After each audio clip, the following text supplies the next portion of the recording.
Thank you for joining us for this portion of the Medicare Education Expo, where we're going to be talking about the Appeals Department. You may have tuned in for more than one of our earlier sessions. We have a couple more after this one, but for some of you, this might be the only one that you registered for. Either way, we're glad that you're here. We're calling this Winter Forecast, Navigating a Clear Path for Appeals.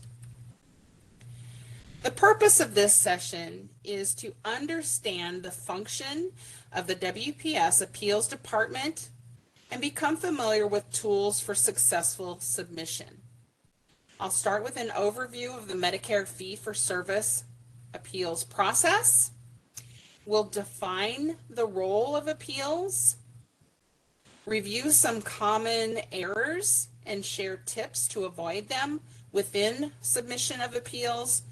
Then we're going to explore self-service tools that are available and so important for learning about appeals and submission. And then we'll end with when and how to contact appeals staff. So who is this random voice that you're hearing? Well, I'm Aline Sigler, and this slide contains my photo and a little bit about my Medicare experience. Also on the line with me today is Mary Sue Gardner. She's helping me out behind the scenes. She's adding details to the chat. She's monitoring the chat for me. So I want to thank her for her help today. We're going to begin, like I said, with an overview of the Medicare appeals process.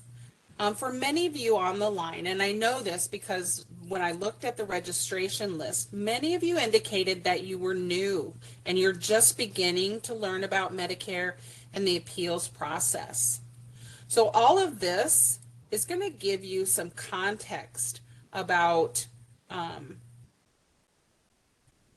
the appeals process and going forward with the rest of your education. Now, as your Medicare Administrative Contractor, or MAC, like I said, there's acronyms upon acronyms, so that's one for you. WPS processes claim or fee-for-service Medicare. You may hear this called traditional Medicare. It's claims for Part A and B. Part C, or Medicare Advantage, is an alternative all-in-one plan. It's offered by private insurers. So it combines Part A and B into one policy, and sometimes it includes Part D prescription drug coverage or other benefits like dental, vision, and hearing. Their processes for appeals may be different. So I just want to clarify that today we can only speak to traditional Medicare, and that is what we're going to be focusing on today. So Medicare appeals are multi-level formal processes to challenge decisions about coverage, payment, or services. It allows you to request a review if you disagree with a denial. A lot of times it requires a timely written explanation and supporting evidence. Once an initial claim determination is made, any party to that initial determination, such as a beneficiary, a provider, a supplier, or their appointed representatives, have the right to appeal the Medicare coverage and payment decision. The process starts with a redetermination by a contractor and potentially moves into independent organizations and even federal court as those levels progress. Chapter 29 of the Medicare Claims Processing Manual is where you can read about the regulations for appeals of claim decisions. If you've downloaded and looked at a copy of the slide deck, there are a couple resource slides toward the end of the presentation, and there's a link to that manual and chapter there. If you're listening to this recording, the links are in the description for the video. So if you scroll down in the description of the video, you'll find all the same links there for you. The appeals process consists of 5 steps or levels, and you can see them summarized here. First level of appeal is redetermination by a MAC. Second is reconsideration by a qualified independent contractor or QUIC. Third level is decision by the Office of Medicare Hearings and Appeals. This is followed by review by the Medicare Appeals Council, and that's level 4. And then the 5th level of appeal is judicial review in federal district court.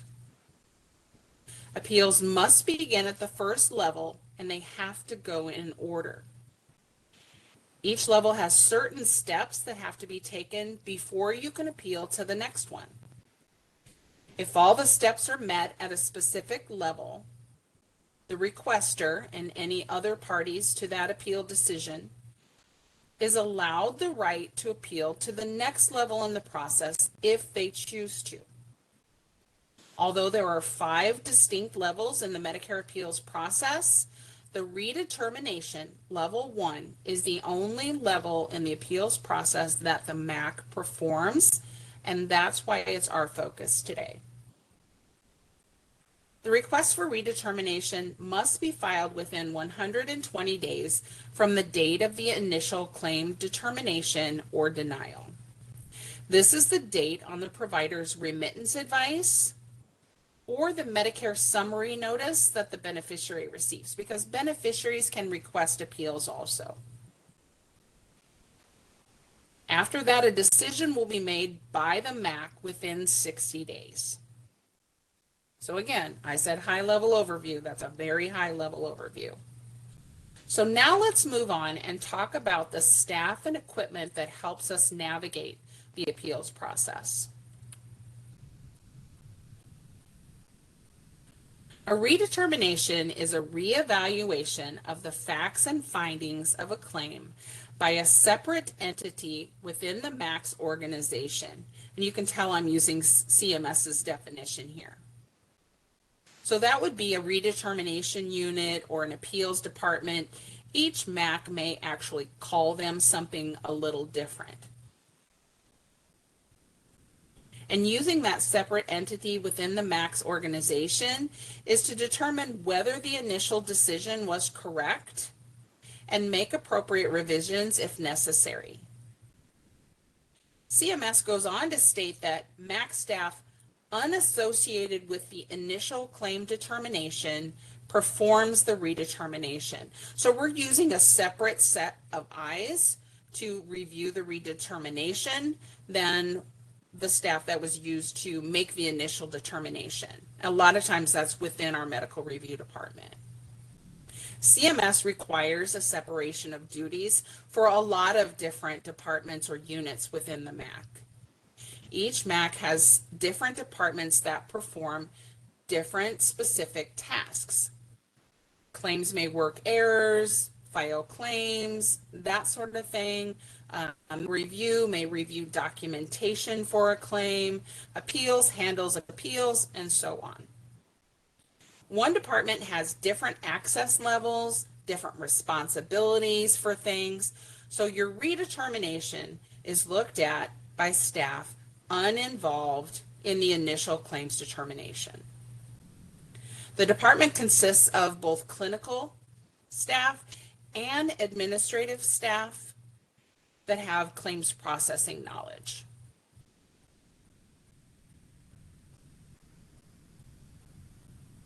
Our appeals staff is going to need certain things from you to process redetermination requests. They have to have knowledge, first of all, of Medicare rules and regulations. This includes national and local coverage determinations, which we lovingly refer to as NCDs and LCDs. These outline coverage criteria and medical necessity guidelines for a lot of different services within Medicare. So appeals staff may consult and compare these coverage determinations to your claim. Appeals staff will also need details about the beneficiary. So not just their name and Medicare number, which they do require, but they're going to need to know about the patient's age, their sex, diagnoses that are going on with the patient, any comorbidities, things like that. Not every Medicare service is payable for every beneficiary in every circumstance. We have a saying, not for Fred today. And that's kind of where that plays in there. Appeals staff also needs requester information, your name and contact details, or your representative's information, if that's applicable. They're also going to need a signature. They need details about the claim. They're going to be comparing the claim to the documentation, to the coverage criteria, to make sure it all syncs up. They're going to need specific items or services that you're appealing and the exact dates of service that are in question. They need to know the reason for the appeal. Not just, I disagree with this decision, but why? A clear explanation of why you disagree with the initial decision. And then they're going to need supporting documentation. So any documents or records that help prove your case.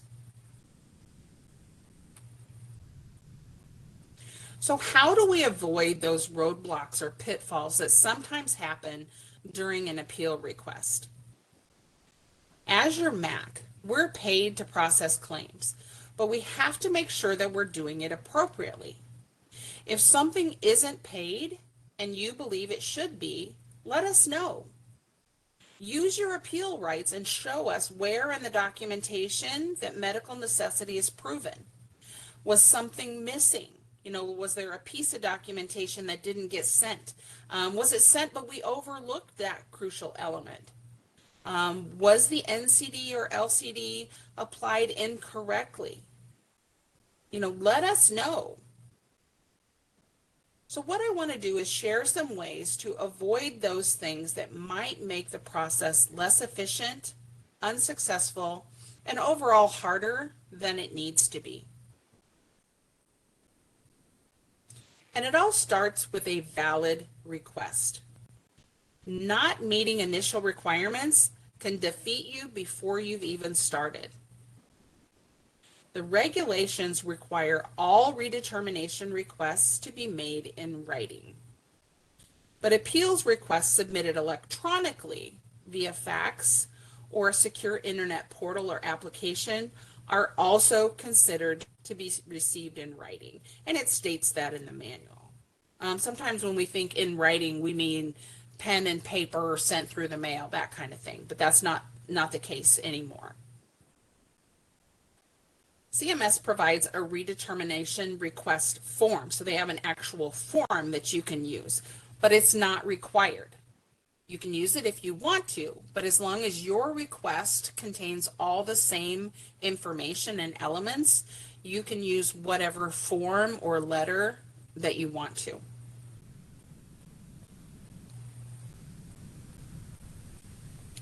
Of course, if you file your request electronically, all of those same elements are already there within the application. So that's another reason that we suggest using our self-service applications. You want to make sure you adhere to the timelines for filing. Again, you don't want your request to be dismissed because you missed the timelines. And then finally, include all the documentation to prove medical necessity of the service or services in question. As we continue to explore ways to avoid delays and dismissals, we do have some additional examples for you that come directly from our conversations with the appeals department. As part of the provider outreach and education staff, we work very closely with appeals staff on a regular basis. An appeal may be dismissed for any of the reasons that you see listed here, because then it's not a valid appeal. When we first started, I mentioned that appeals start at level 1 and have to go in order. You can't request a reconsideration if a redetermination has not been completed. Now, sometimes I think that maybe it's just a misunderstanding of the process. It's part of this, the reason that we're doing this education today.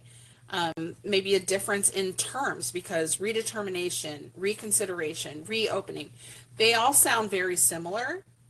They're all different things.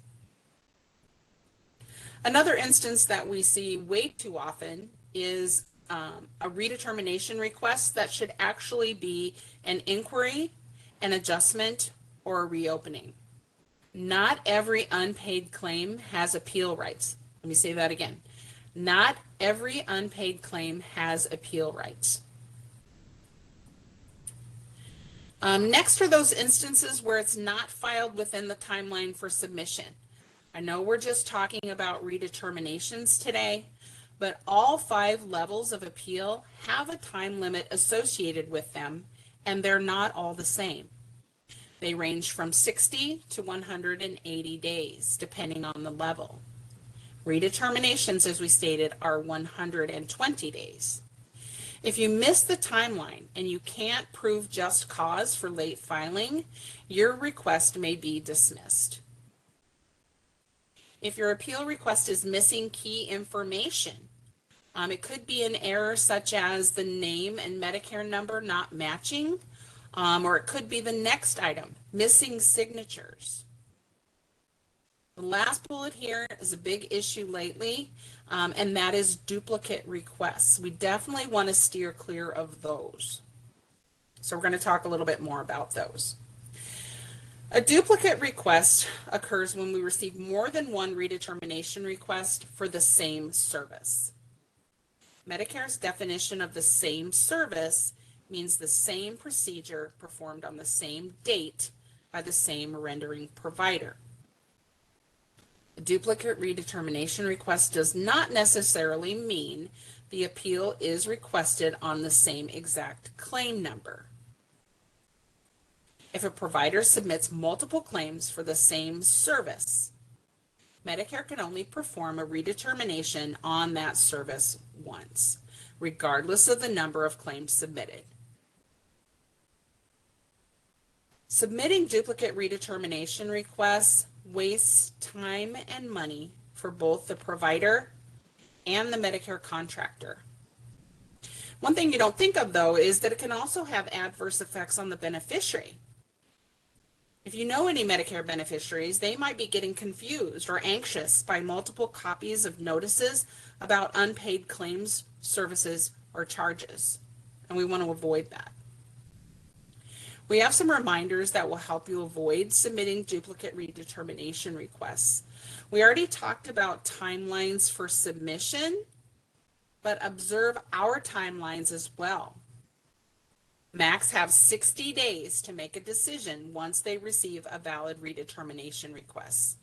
Do not submit an additional redetermination on the same service during this 60-day period. You can use the SecureNet Access portal that we have, it's known as SNAP, to monitor the status of your redetermination requests. You'll also want to review your Medicare Redetermination Notice, or MRN. And you want to be careful with that and look at it closely, because once your redetermination is complete, it will advise you of instructions for any further appeal rights that you might have. Not sure what an MRN is? We're actually going to be talking more about that in just a few minutes, so keep that in mind. So those were just a few quick reminders that we've gotten from our appeals department that can hopefully make things go more smoothly for you. My number one tip for you is, and I'll get on my soapbox, I'll shout it from the mountaintop, use our self-service tools. We are continuously working on ways to make things to help you do more independently, faster, and more efficiently. So we're going to take a look at some of the ones that can specifically assist you with the appeals process. So we're going to go down this list, and then we'll go into more detail for each one.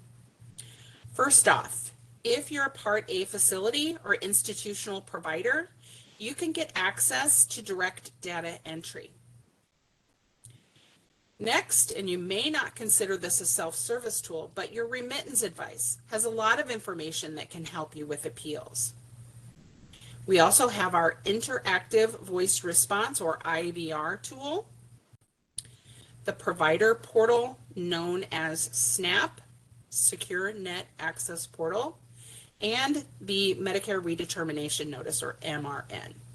Now we're going to look a little bit more closely at each one of these.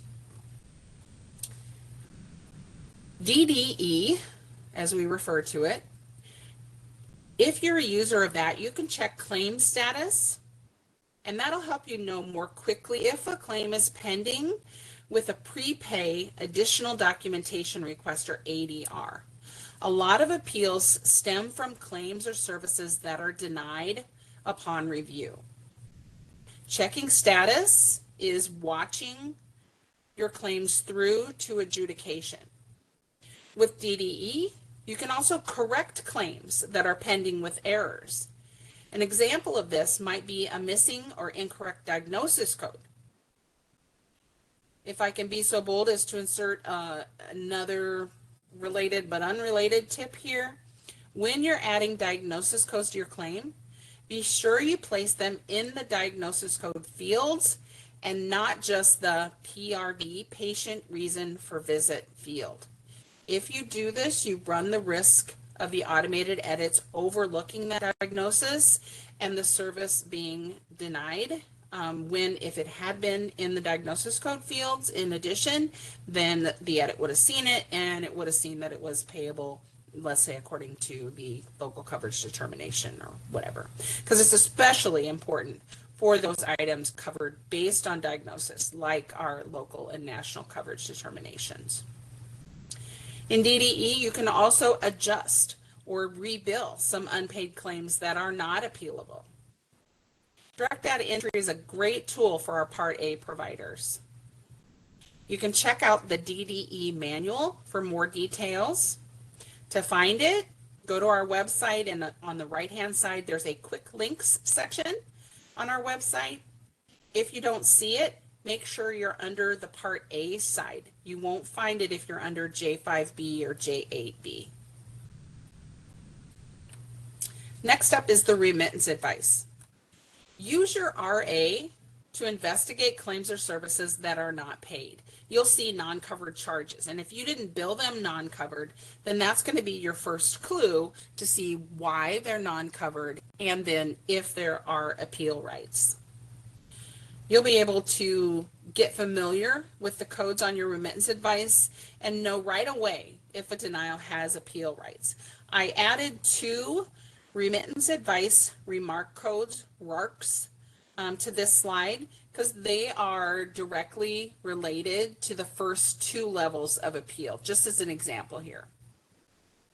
You can also use your remit to investigate any non-covered charges by going back to DDE to view the claims and look at the reason codes that are on the claim or on the line of a claim.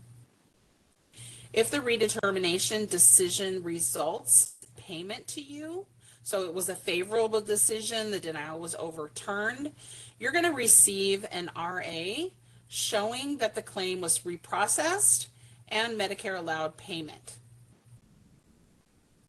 When analyzing and posting your accounts receivable, we encourage you to continue to check your RA or the MRN for the details about your redetermination decision. In doing this, then you can efficiently know the status of your redetermination.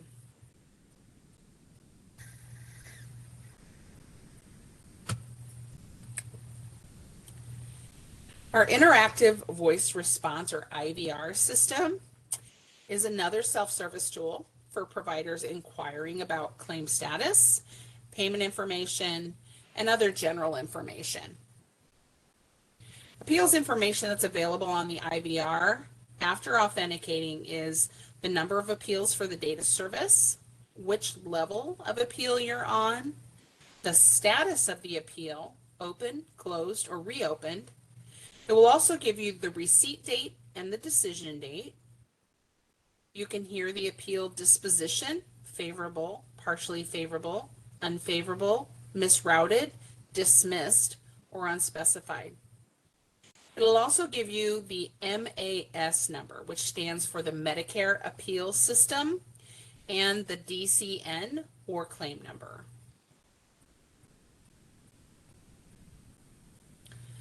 The SecureNet Access Portal is a very important tool. If you're not a registered user, I do encourage you to become one. Have a conversation within your office or within your facility as to who the administrators are. If you don't already have one set up, I kind of think you probably already do. You just may not know about it. But among other things, the portal provides claim status for both Part A and Part B providers. The Medicare Modernization Act required CMS to establish a process separate from appeals where providers, physicians, and suppliers could correct minor errors and omissions. Because of this law, CMS created what we call the clerical error reopening process to correct these minor errors that result in an initial claim denial or reduction of payment without using a level of appeal. So it's not a formal process. It's a discretionary action. It's not an appeal at all. If you're a Part B provider and your situation warrants it, this should be your first option. But it's not to be confused with or submitted on a redetermination form. Reopenings are handled by the department. So if you send it as a redetermination, and we see this a lot, but I think it's just a confusion, it's going to go to the appeals department. Send it on a redetermination form, it's automatically going to go to the appeals department. It's going to get put in their queue, maybe for close to 60 days, depending on their workload, only to discover that it needs to be uncontrolled, taken out of their workload, and sent to the claims department, where it's going to go to the bottom of the pile. So see, it's just going to chew up a lot of time for you and be less efficient and unsuccessful. You can check out the portal user manual if you want to learn more about what can and cannot be handled this way and the steps for how to do it. I have a screenshot on this slide here of the table of contents. It has the reopening and the appeals section highlighted for you, just as an example. Providers can use the portal to submit a redetermination request, submit a Part A reconsideration request, which is the level 2 of appeal. You can check the status of and the outcome of a portal submitted redetermination. And you can also track a redetermination request that was submitted by mail or fax. I promised we'd talk more about the Medicare redetermination notice, and here we are. If your redetermination does not result in additional payment or results in a partial payment, which is still an unfavorable decision, you'll receive a Medicare redetermination notice, or MRN. Review your MRN carefully once your redetermination is complete. It's actually a letter from WPS which provides the rationale for an unfavorable redetermination decision. CMS requires us to outline the specific reasons for the decision along with a summary of relevant clinical or scientific evidence used in making the decision.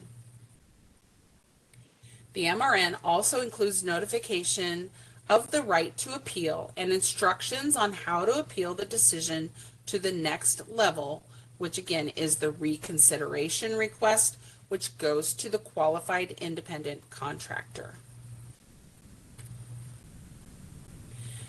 So I have some advice, again, from our appeals department to share with you to help you get your request submitted successfully and processed efficiently.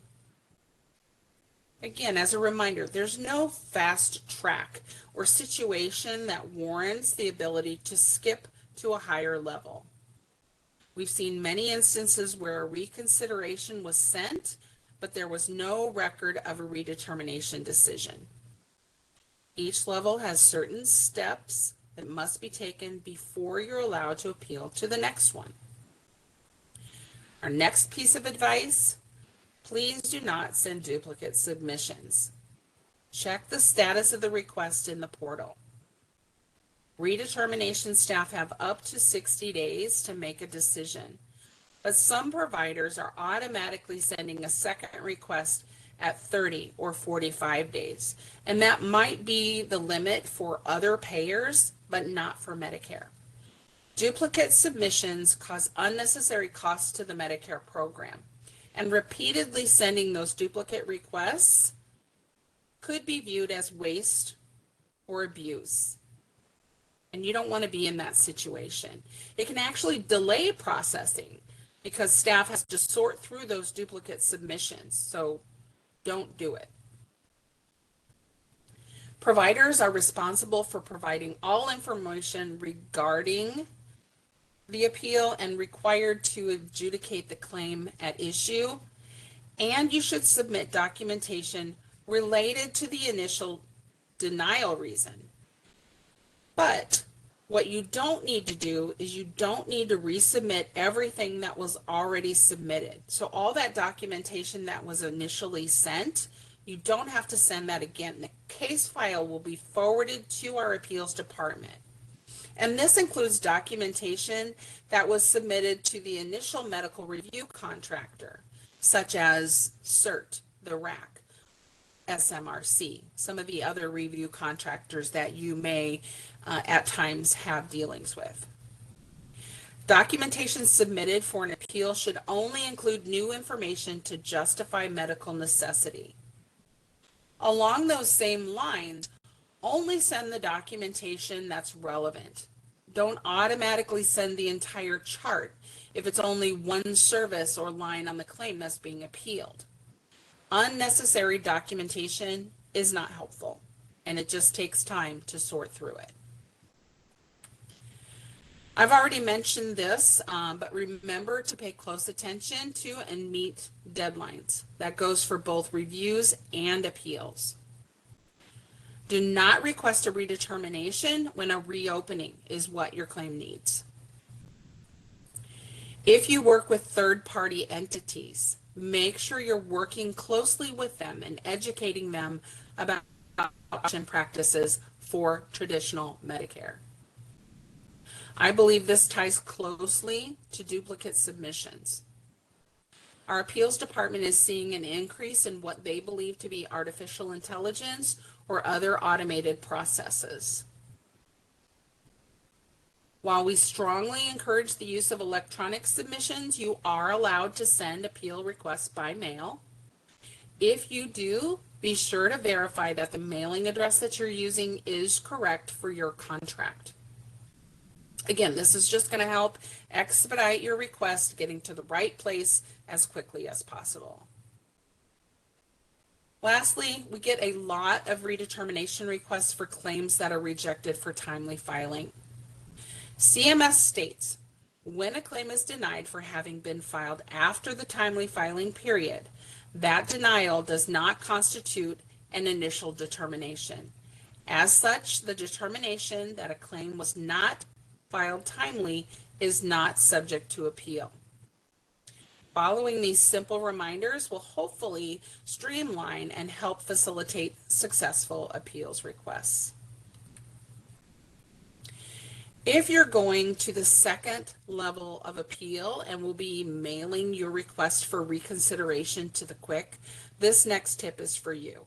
It's not a requirement, but we do highly recommend that you attach the Medicare redetermination notice, or at a minimum, the redetermination number with your request. In the portal user manual, the redetermination number is referred to as the CCN, Correspondence Control Number. This is the tracking number used to identify the appeal request in the claims processing system. On the MRN letter, this is located under the "in any inquiry refer to," and I have an example here. This is just a fake example of an MRN where you can find that number. So that documentation and that request can be associated with the prior appeal. So just wanted to give you an idea of what that looks like. If you're responsible for submitting appeals at your office or facility, inevitably there will be those times when you hit a snag, those problem child situations, and you don't know what to do and you need help. You know, maybe some of you are just acquiring or you inherited the role of taking care of appeals. First, familiarize yourself as best you can with basic appeals guidelines. I don't expect anyone to know anything about Medicare because as soon as you do, the rules will change. If you've been around a while, you know what I'm talking about. Make yourself sticky notes or cheat sheets, bookmark the manual, whatever works best for you. That will help answer some of the questions that you may have.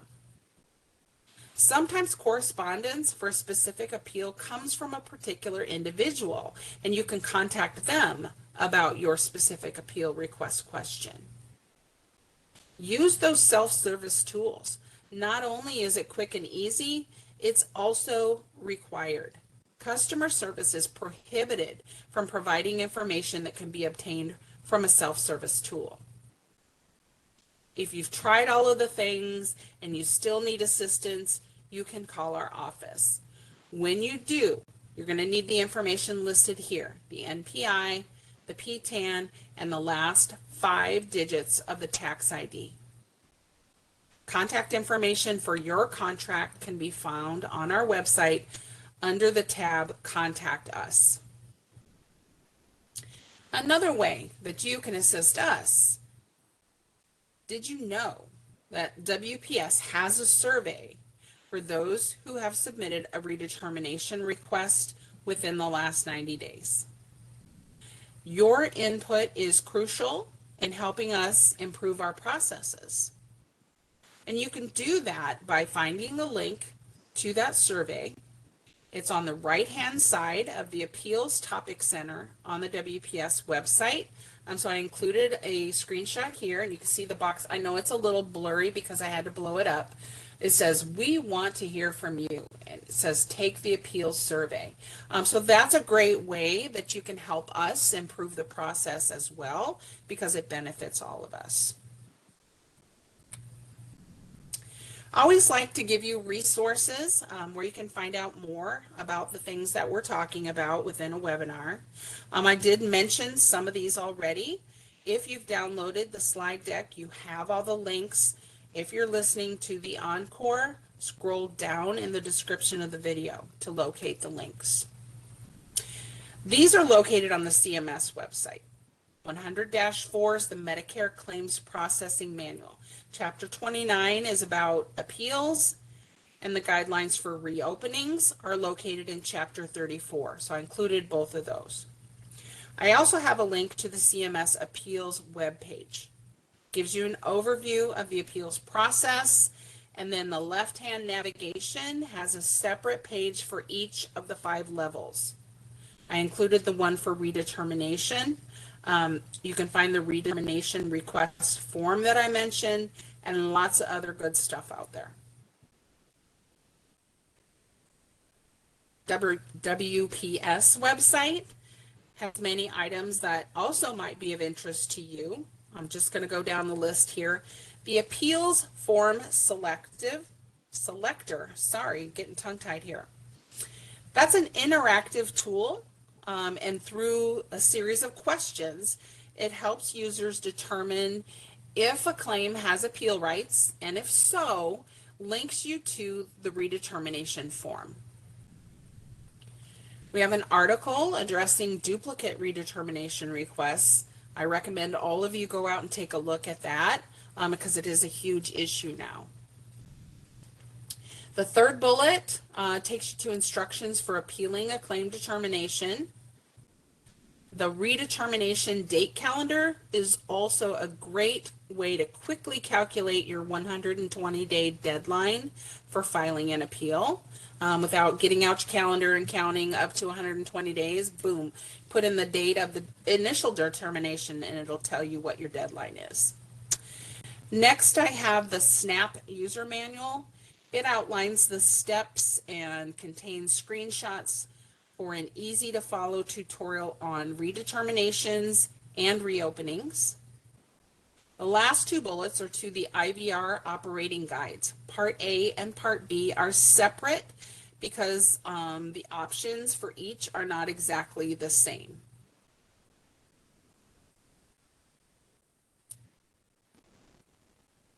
I did receive some pre-submitted questions. We're running out of time here, but I don't want you to worry that they won't be answered. I will answer all of those questions. So don't despair with that. We'll get an answer out to everybody in attendance today. And any that were submitted in the chat as well. None of them will be overlooked.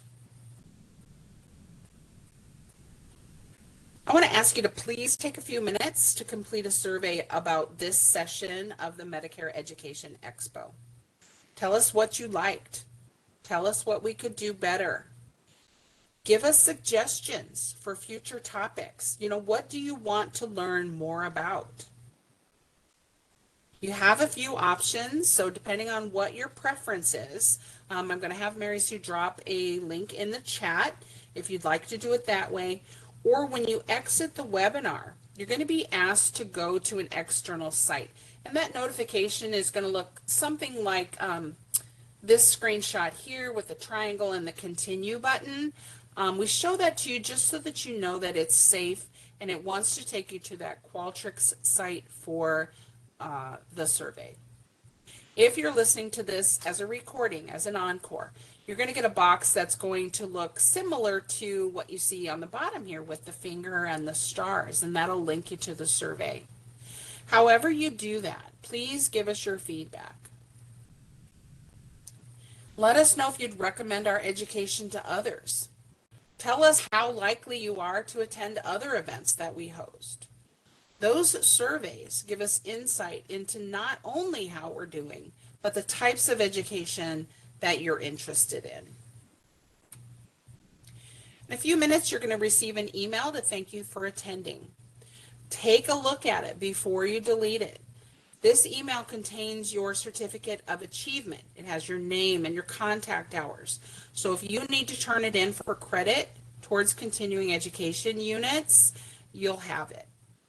If you don't see it in the next few minutes, check your junk or spam folder. Make sure to add the WebEx email address to your safe sender list. I'd like to invite you to join us for the Clear the Winter Haze Q&A session. It's happening on February 3rd from 12 to 2 Central Time, which is 1 to 3 Eastern Time. And this is your exclusive opportunity to get live answers to your follow-up questions from any of today's sessions. When you register, you can submit additional questions for discussion. To register, go to our live events page. I'll have Mary Sue add the link to the chat there. On behalf of myself, Mary Sue, all of us in Provider Outreach and Education, want to thank you for your participation and joining us for the Medicare Education Expo. We hope to have you join us for future education, and we look forward to your survey feedback. You may now disconnect.